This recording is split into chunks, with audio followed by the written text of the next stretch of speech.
大家好，我们是维生子义。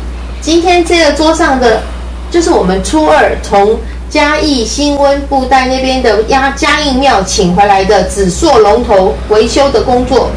哎，没有看到破损，修好了。对，我们用了9天的时间，紧急把它维修起来的。那因为刚好这几天的天气也非常好，所以才能够如期的完工。神明保佑，如期完工，真是非常的 lucky。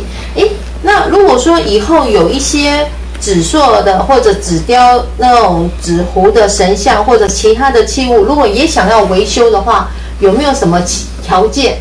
它的先决条件是，它的纸不能脆化的，因为纸如果是脆化，我修好破损的部分，它其他好的部分还是继续在裂，继续破损，那个维修的意义就不大了。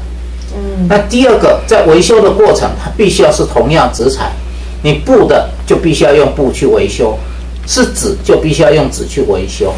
你布上面贴纸没有多久，这个因为它的收缩比例不一样，会裂开。